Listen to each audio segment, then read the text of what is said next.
জার্মানিতে আমেরিকার সামরিক ঘাঁটিতে ঠিকাদারের হয়ে কর্মরত একজন আমেরিকানের বিরুদ্ধে চায়নার হয়ে গুপ্তচর বৃত্তির চেষ্টার অভিযোগ আনা হয়েছে।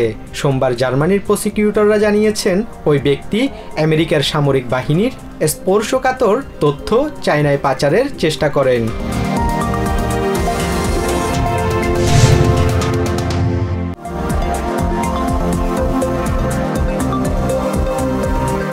Federal emergency management agency femur তহবিল কাটছাঁটের ফলে হারিকেন ক্যাটরিনার মতো আরেকটি ভয়াবহ বিপর্যয়ের ঝুঁকি তৈরি হবে।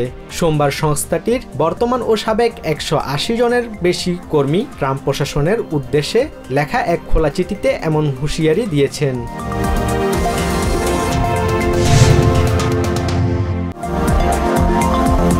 দেশের গণতান্ত্রিক ব্যবস্থায় ন্যায্যতা ও ভারসাম্য প্রতিষ্ঠা করতেই রিপাবলিকানরা কংগ্রেসের আসন পুনর্বিন্যাসের উদ্যোগ নিয়েছে বলে দাবি করেছেন ভাইস প্রেসিডেন্ট জেডি ভ্যান্স। এক সাক্ষাৎকারে তিনি বলেন, ডেমোক্রেটরা তাদের নিয়ন্ত্রিত স্টেটগুলোতে আগ্রাসীভাবে কংগ্রেসের আসন পুনর্বিন্যাস করেছে, যাতে ক্ষতিগ্রস্ত হয়েছে রিপাবলিকান পার্টি।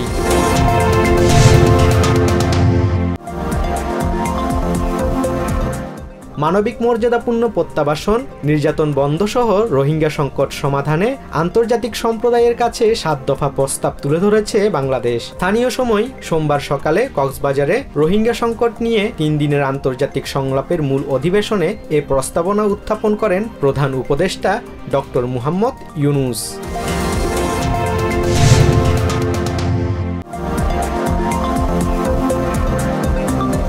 নিউ ইয়র্কে বাংলাদেশ কনসুলেট অফিসে ঢোকার সময় আওয়ামী লীগের কর্মী সমর্থকেরা তথ্য ও সম্প্রচার উপদেষ্টা মাহফুজ আলমকে হেনস্থার চেষ্টা করেছেন। রবিবার জুলাই গণ অভ্যুত্থানের বর্ষপূর্তি উপলক্ষে বাংলাদেশ কনসুলেট অফিস একটি অনুষ্ঠানের আয়োজন করে। এতে প্রধান অতিথি ছিলেন তথ্য উপদেষ্টা।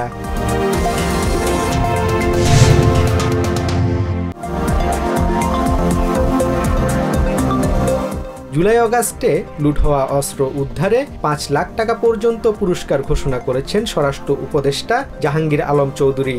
সোমবার আইন শৃঙ্খলা সংক্রান্ত কোর কমিটির সভা শেষে এ ঘোষণা দেন তিনি। স্বরাষ্ট্র উপদেষ্টা জানান, বিভিন্ন ধরনের অস্ত্রের জন্য ভিন্ন অঙ্কের পুরস্কার ঘোষণা করা হয়েছে।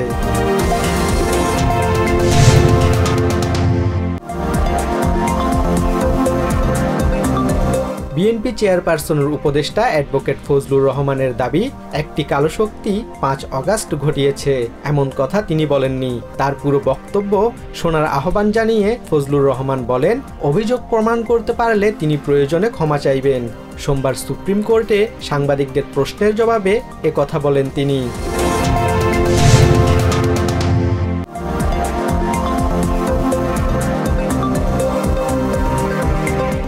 গাজার দক্ষিণাঞ্চলে নাসের হসপিটালে ইসরায়েলের বিমান হামলায় কমপক্ষে 20 জন নিহত হয়েছেন। এদের মধ্যে অন্তত 5 গণমাধ্যম কর্মী রয়েছেন। সোমবার খান ইউনিসের এই হাসপাতালে হামলার ঘটনা ঘটে বলে জানিয়েছেন প্যালেস্টিনিয়ান স্বাস্থ্য কর্তৃপক্ষ।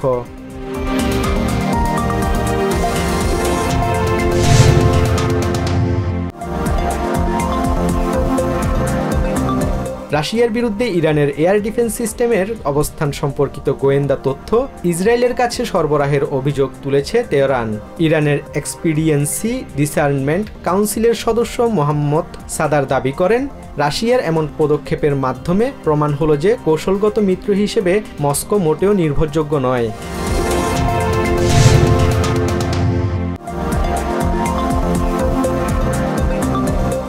টি-20তে 500 উইকেট এবং 7000 রানের ডাবল পূরণের মধ্য দিয়ে বিশ্ব রেকর্ড গড়েছেন সাকিব আল হাসান। এবার ছুটছেন আরও একটি কীর্তির পথে। ক্যারিবিয়ান প্রিমিয়ার লিগে অ্যান্টিগা অ্যান্ড বারবুডার হয়ে সেন্ট কিটস অ্যান্ড নেভিস প্যাট্রিয়টসের বিপক্ষে ম্যাচ সেরা হয়েছেন 38 বছর বয়সী সাকিব।